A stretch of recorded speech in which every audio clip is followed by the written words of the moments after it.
어머님, 주택연금 가입하신 거 맞죠? 미영이의 목소리가 점점 차가워졌어요. 언제 하셨어요? 왜 저희랑 아무 상의도 안 하신 건가요? 왜 내가 내 집을 가지고 결정한 일에 이토록 죄인처럼 눈치를 봐야 하는 걸까? 미영이는 뒤돌아서더니 다급히 전화를 꺼냈어요. 동서? 큰일 났어. 어머님, 아버님이 주택연금 가입하셨어. 정말요, 형님? 그게 말이 돼요? 아주버님이랑 남편이랑 다 모여서 얘기해야 해요. 안녕하세요. 저는 서울에 살고 있는 72살 이순자라고 합니다. 남편과 함께 서울 외곽의 오래된 아파트에서 조용히 살고 있어요. 남편은 저보다 2살 많은 74. 우리 둘 다 이제는 병원 가는 일이 더 많아졌고 예전 같지 않다는 걸 하루에도 몇 번씩 느끼며 살고 있어요. 요즘 생활이 참 팍팍해요. 매달 들어오는 돈이라고는 두 사람의 국민연금을 합쳐도 겨우 100만 원. 가끔 구청에서 주는 시니어 일자리에 나가 벌어오는 돈까지 보태봐야 한 달 수입이 150만 원 남짓이었어요. 그 돈으로 병원비까지 감당하려니 한 달이 끝나기도 전에 통장은 바닥을 드러냈죠. 식탁에 마주 앉은 남편과 대화를 나눌 때면 한숨이 먼저 나왔습니다. 여보, 이번 달도 참 빠듯하네. 그러게 말이야. 약간만 해도 벌써 10만 원이 넘는데. 저희에겐 아들 둘이 있긴 해요. 큰아들 준호는 본인 집 대출에 아이들 키우느라 바빠요. 둘째 영수도 사정은 마찬가지예요. 명절이나 생일엔 용돈을 조금 챙겨주긴 하지만 정기적인 도움을 바라긴 어려운 상황이죠. 사실 저도 바라지 않았어요. 각자 먹고 살기 바쁜 세상에 늙은 부모까지 짐이 되고 싶지 않았거든요. 그런데 어느 날 저녁 TV를 보다가 문득 눈에 들어온 광고 한 편이 있었습니다. 주택연금으로 안정적인 노후를 보장받으세요. 처음엔 별 생각 없이 넘겼어요. 하지만 이상하게 마음에 계속 맴도는 거예요. 우리 아파트도 꽤 올랐을 텐데. 혹시 괜찮은 금액이 나올까? 며칠 동안 말없이 혼자만 고민하다가 어느 날 용기를 내어 남편에게 말을 꺼냈어요. 여보, 그 주택연금이라는 거 한번 알아보면 어떨까? 남편이 고개를 들고 저를 바라봤어요. 주택연금. 그게 뭔데? 우리 집을 담보로 맡기고 매달 연금을 받는 거래. 우린 집에서 계속 살 수 있고 그 대신 매달 생활비처럼 돈이 들어오는 거지. 남편은 잠시 생각에 잠기더니 고개를 끄덕였어요. 그래, 한번 알아보자. 그렇게 우리는 동네 은행을 찾았어요. 창구 직원이 환하게 웃으며 맞아줬어요. 어르신들, 주택연금 상담받으러 오셨나요? 네. 그런데 우리 집이 얼마나 나올지 잘 몰라서요. 직원이 주소를 입력하더니 몇 분 후 조심스럽게 말했어요. 6억 정도 시세가 나옵니다. 어르신 나이와 조건으로 보면 월 150에서 200만 원 정도 받으실 수 있어요. 그 순간 심장이 쿵쾅거렸어요. 150만 원이라니. 지금 연금이랑 합치면 거의 300만 원인데 그 금액이면 병원비 걱정도 전기세 아끼며 사는 일도 손자들 생일 때 눈치 보며 선물 사는 일도 줄어들겠다는 생각이 들었어요. 무엇보다 조금은 여유롭게 살아볼 수 있겠다는 희망이 생겼죠. 정말 매달 그만큼 받을 수 있어요? 네, 어르신께서 집에 거주하시는 동안은 계속 지급됩니다. 그때 남편이 제 손을 조용히 잡았어요. 그 손길에서 말없이 괜찮아, 잘하고 있어라는 위로가 전해졌죠. 그런데 상담사가 조심스럽게 물어봤어요. 혹시 자녀분들과는 상의하셨어요? 그 말에 마음이 살짝 움츠러들었어요. 아직은 괜히 걱정시킬까 봐요. 우리가 결정하면 되는 일이잖아요. 네, 맞습니다. 주택이 어르신 명의이니 결정 권한은 당연히 어르신께 있어요. 그 말을 듣고서야 조금 마음이 놓였어요. 집에 돌아와 남편과 다시 한번 얘기했어요. 여보, 우리가 평생 모은 게 이 집 하나잖아. 이제는 이걸로 우리 노후 좀 편하게 살아도 되지 않을까? 남편은 천천히 고개를 끄덕였어요.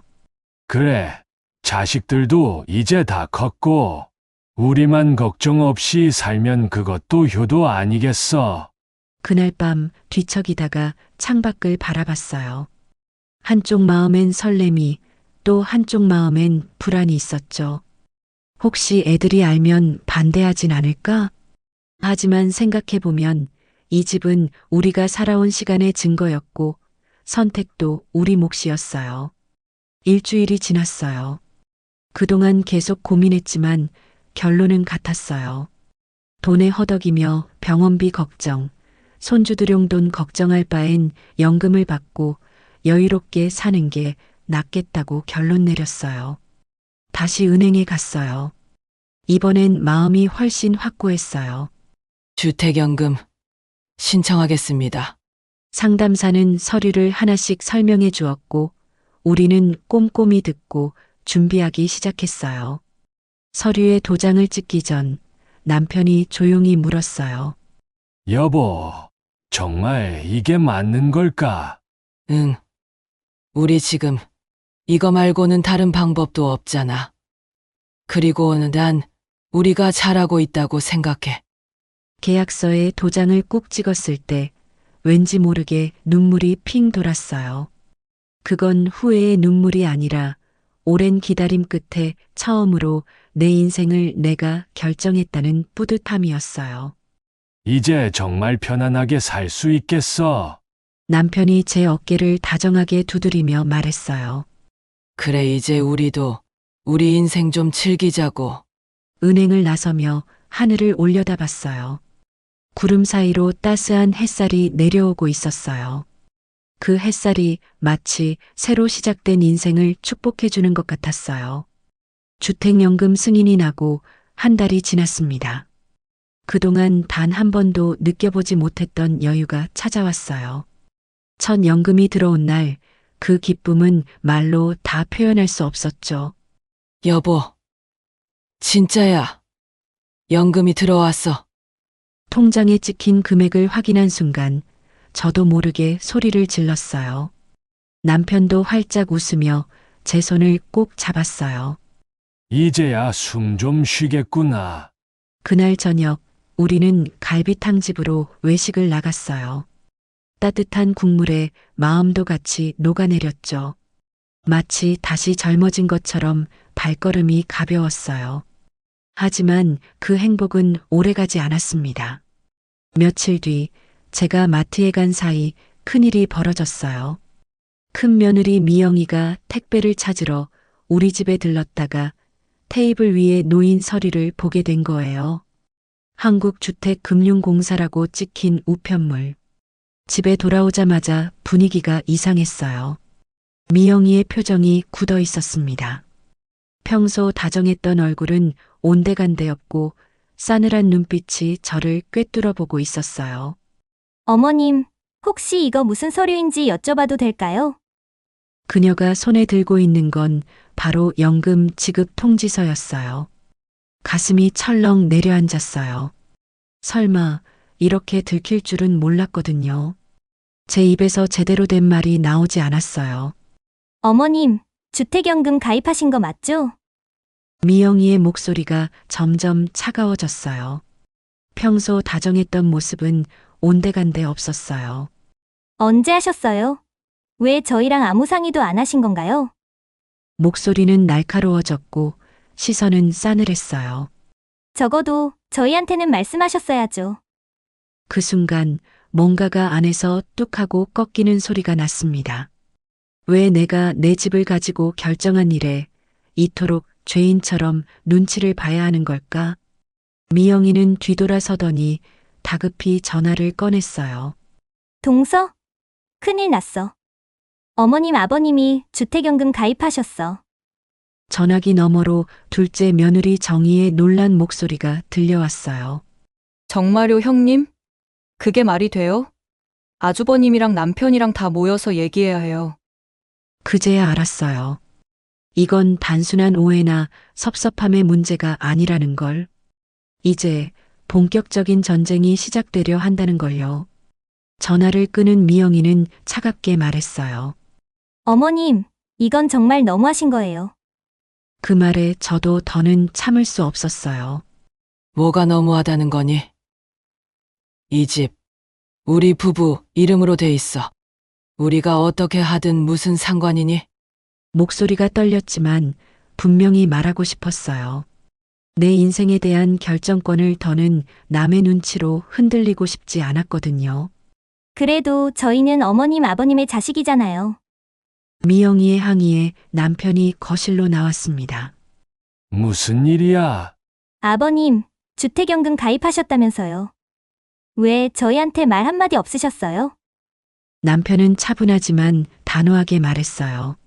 그걸 왜 너희랑 상의해야 하니?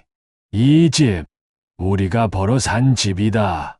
미영이는 아무 말도 하지 않고 문을 나갔습니다.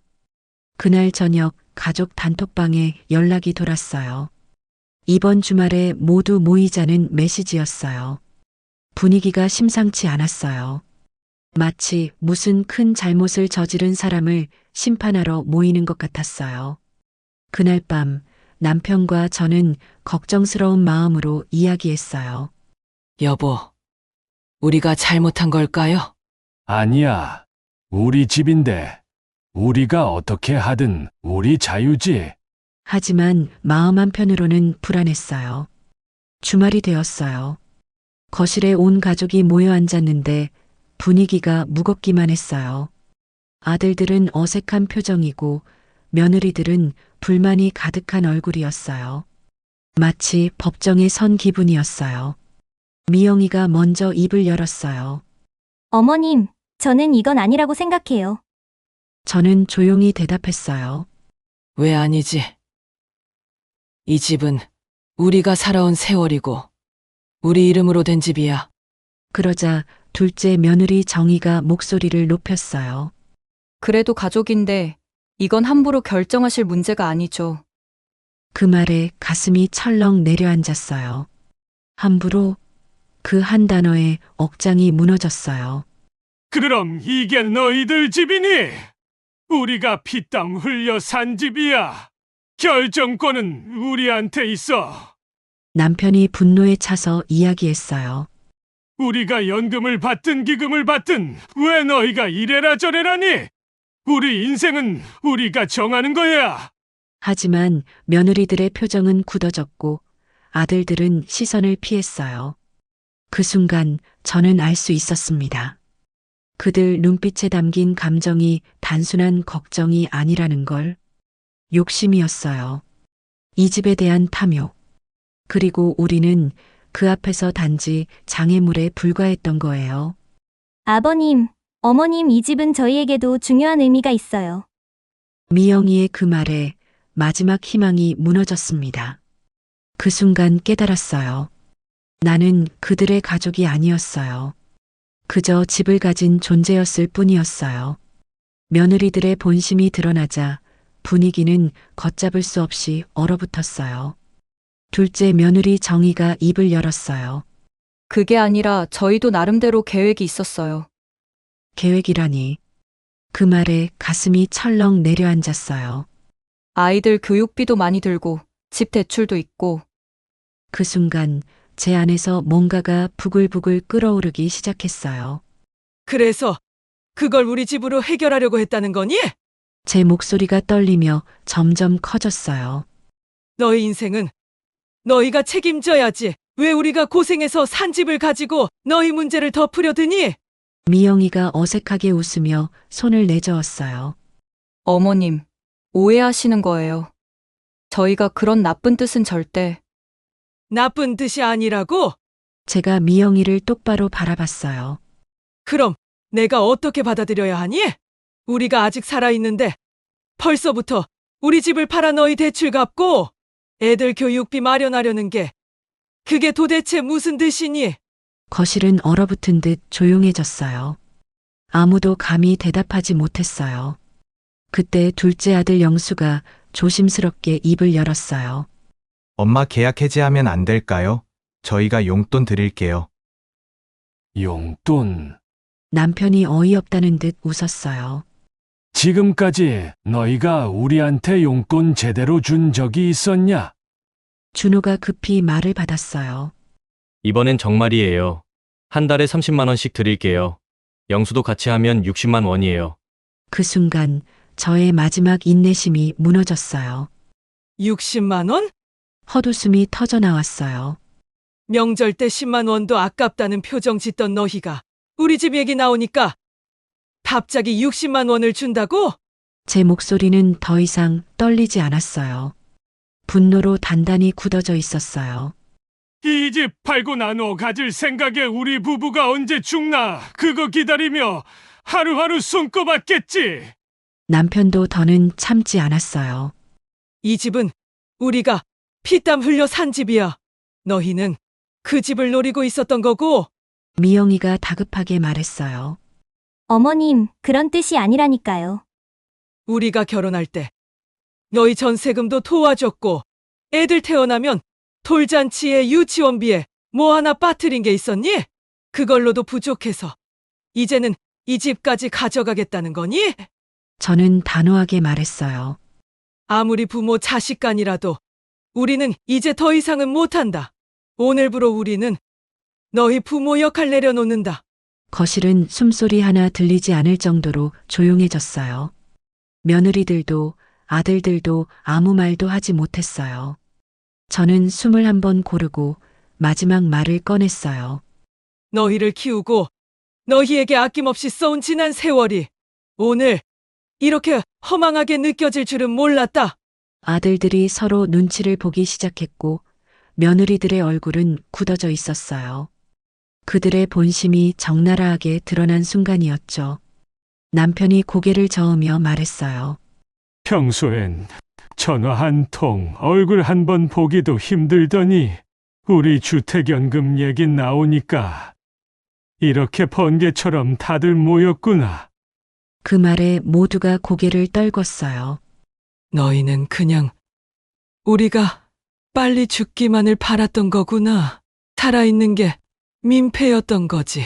정희가 눈물을 글썽이며 말했어요. 어머님, 정말 그런 게 아니라 저희도 너무 힘들어서. 힘들면 더 열심히 살아. 우리가 언제 너희한테 손 벌린 적 있어? 우리는 자식 키우면서 한 번도 아깝다는 생각 안 했어. 그런데 지금 보니 여희에게 쓴 시간과 돈 다 아깝다. 영수가 애원하듯 말했어요. 엄마, 저희도 입장이 있어요. 너무 그렇게만 생각하지 마세요. 남편이 차갑게 받아쳤어요. 너희 입장! 우리 집 팔아서 너희 빚 갚자는 게 그 입장이냐? 준호가 마지막으로 말했어요. 엄마 그동안 자식 위해 살아오셨잖아요. 이번 한 번만 더 희생해 주시면 안 돼요? 그 말에 저는 완전히 끊어졌어요. 숨을 내쉬며 천천히 말을 꺼냈습니다. 자식 위에 평생을 바쳤더니 돌아오는 건 빚 대신 집 달라는 소리뿐이구나. 우린 더 이상 희생이 아니라 인생을 살고 싶다. 남편도 말했어요. 이제 우리도 우리 노후를 우리답게 살 거다. 너희 허락 따위 안 받을 거고 용돈 몇 푼에 마음 흔들리지도 않을 거야. 그날 밤 남편과 저는 늦도록 앉아 이야기했어요. 여보, 우리가 너무 냉정했나? 아니야. 이건 단호해야 해. 60만 원 주겠다는 말이 난 더 화가 났어. 남편의 눈가에 물기가 맺혀 있었어요. 저도 가슴이 저려왔지만 그보다 더 강한 감정이 있었습니다. 결심이었습니다.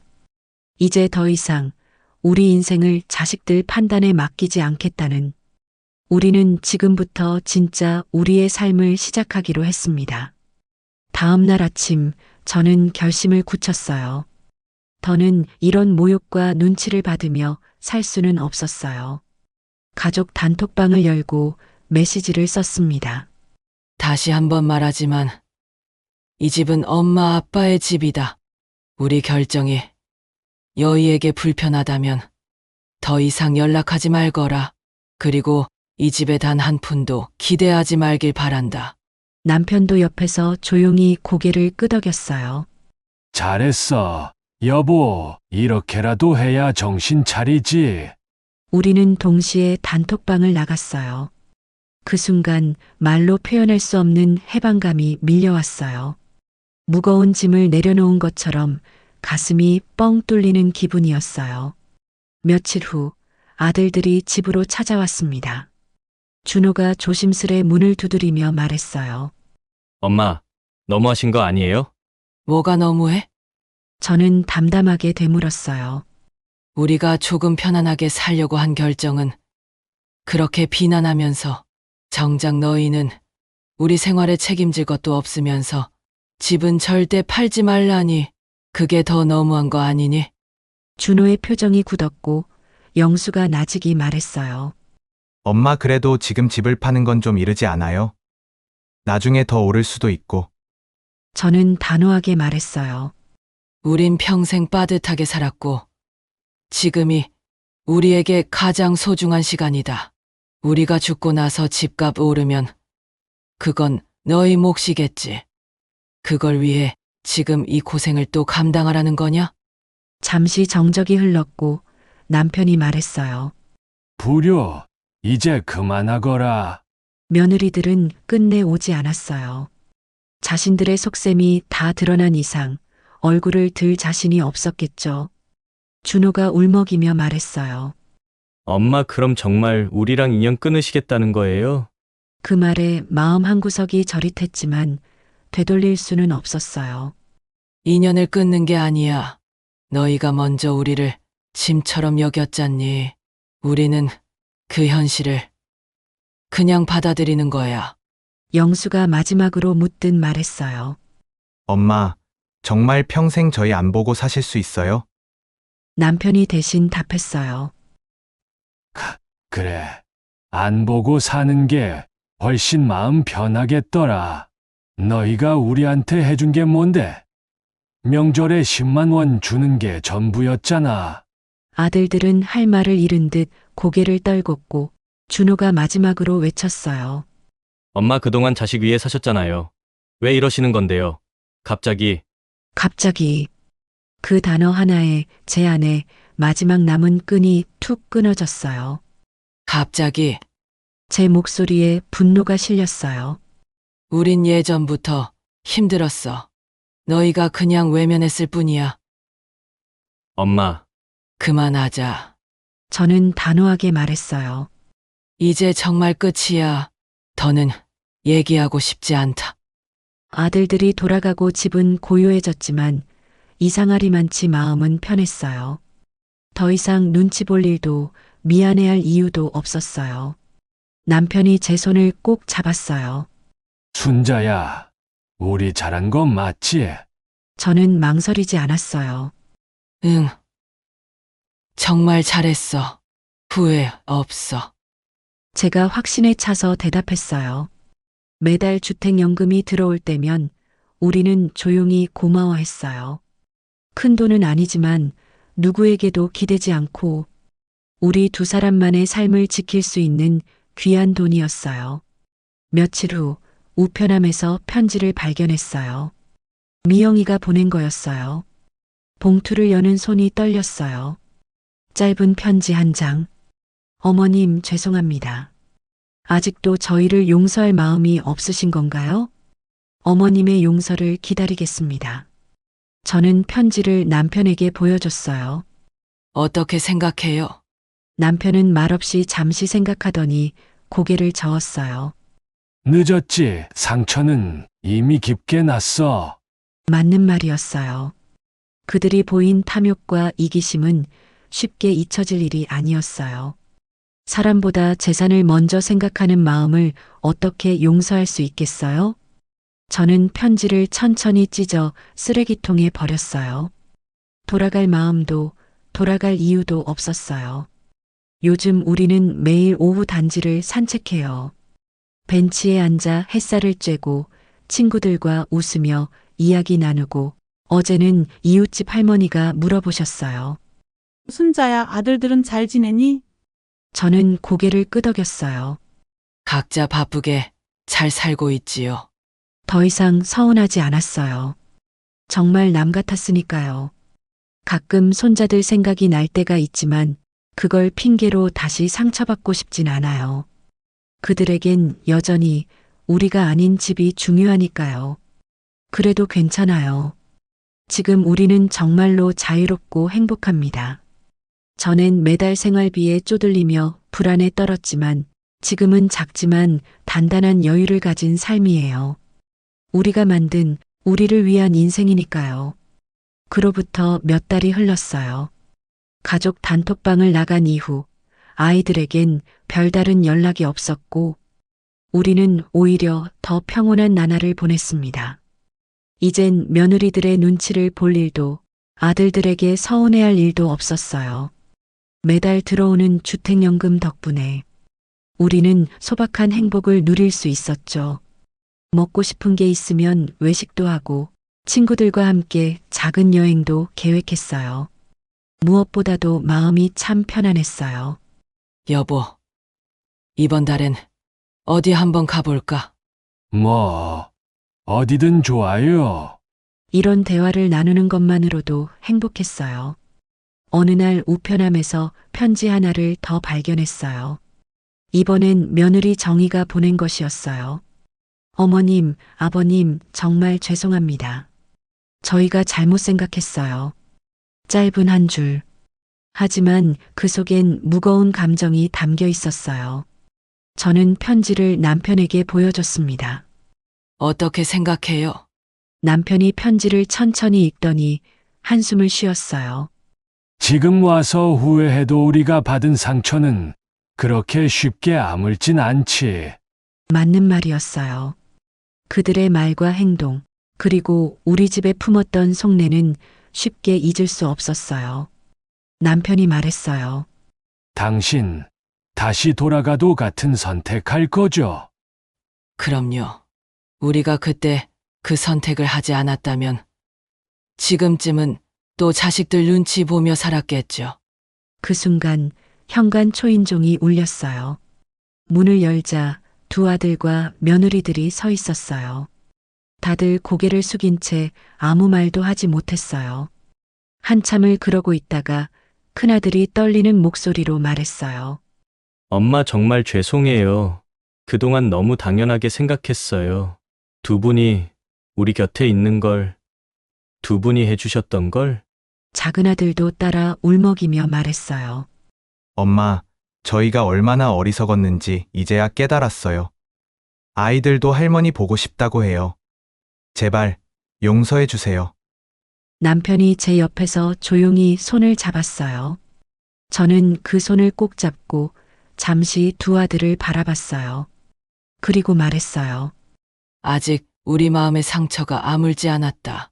하지만 이제는 우리도 우리를 먼저 돌보는 삶을 살고 싶어. 너희가 진심으로 뉘우치는 것 같으니 우리도 생각 좀 해볼게. 그 말에 며느리들은 울면서 고개를 숙였고 손자들이 문 뒤에서 얼굴을 내밀며 할머니 하고 달려왔어요. 저는 그 작은 몸을 안고 오래도록 토닥여줬어요.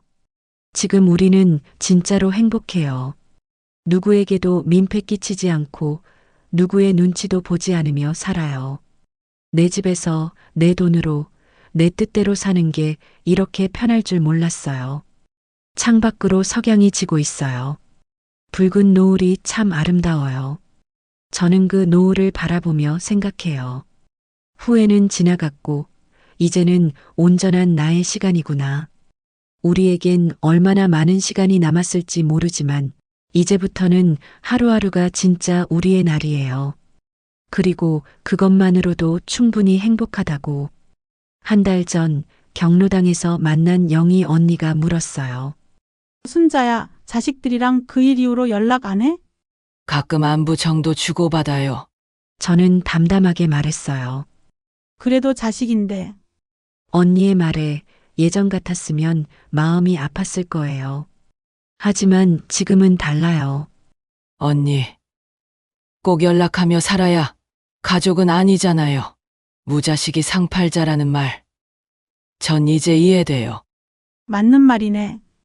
영희 언니도 고개를 끄덕였어요. 요즘 우리는 새로운 친구들도 사귀었어요. 같은 아파트에 사는 철수 아저씨, 영숙 할머니와 가끔 차를 마시며 이야기 나눠요. 그들도 우리처럼 자식들 때문에 상처받은 경험이 있었죠. 요즘 젊은 세대들은 달라졌어.